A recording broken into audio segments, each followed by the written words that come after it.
আসসালামু আলাইকুম my lovely audience, সবাই কেমন আছেন? হোপফুলি সবাই অনেক ভালো আছেন। আলহামদুলিল্লাহ আমিও অনেক ভালো আছি।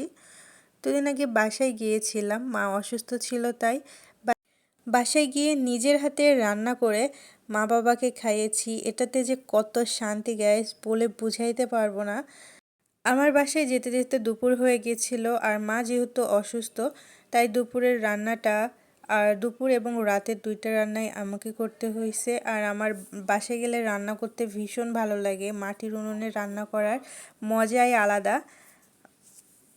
আর বাসায় গেলে একটা ভর্তা থাকতেই হবে, আর বেশিরভাগ সময় আমার মা চেষ্টা করে আমাকে শুটকি মাছের ভর্তা করে খাওয়ানোর জন্য।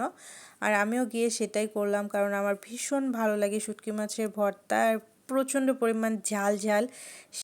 আপনাদের মনে হতেই পারে আমি বাসায় গেলে শুধু শাক ভাত খাওয়ার ভিডিও কেন দেই।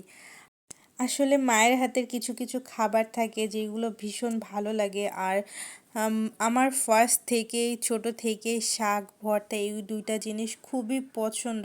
এই দুইটা হলে আমি তৃপ্তি মতো খেতে পারি।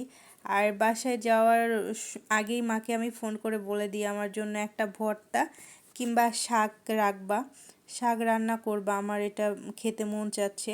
তো মা ওইভাবে রান্না করে রেখে দেয়, এই আর কি। তো এই জন্য বাসায় গেলে আমি আপনাদের সাথে শাক দিয়ে ভাত দিয়ে খাবার ভিডিও শেয়ার করি। তো আপনাদের বোরিং লাগলেও এটা আমার ভালো লাগে। আসলে মায়ের হাতের খাবারের কোনো তুলনাই নেই। আর এই শাকটা মা আগে রান্না করে ফ্রিজে রেখে দিয়েছিল। খেতে বসার সময় যেহেতু ভিডিও করছি দেখে আমার বাবা বলছে যে খাবারগুলো সুন্দর করে প্লেটে সাজিয়ে নাও, এভাবে কেন খাচ্ছ আর এভাবে কেন ভিডিও করছো, ভিডিও করবা তো ভালো করে করো। কিন্তু আমি বললাম থাক, সমস্যা নাই, এভাবেই চলবে।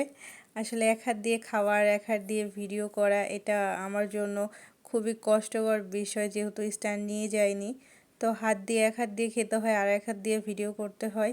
এই জন্য আর কি ওইভাবে সুন্দর করে পরিবেশন করার সময়টা পাই না।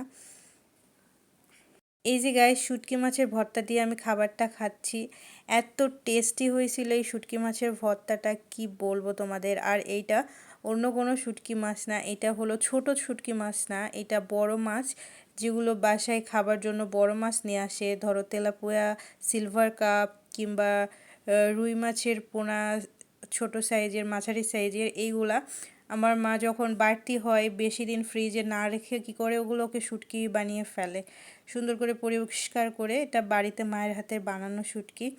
আর এই মাছ মানে বড় মাছের শুটকির ভর্তাটা এটা খুবই মজা ছিল। আর এর সাথে দিয়েছিল বিলাতি ধনের পাতা, তো অনেক মজা হয়েছিল। আর এই গরুর গোস্তটা আমি রান্না করেছিলাম। আর মা বলেছিল পেঁপে দিয়ে খাবে, মা নাকি খেতে মন চাচ্ছিল পেঁপে দিয়ে, তো একটা ছোট সাইজের পেঁপেও দিয়েছিলাম গোছের সাথে।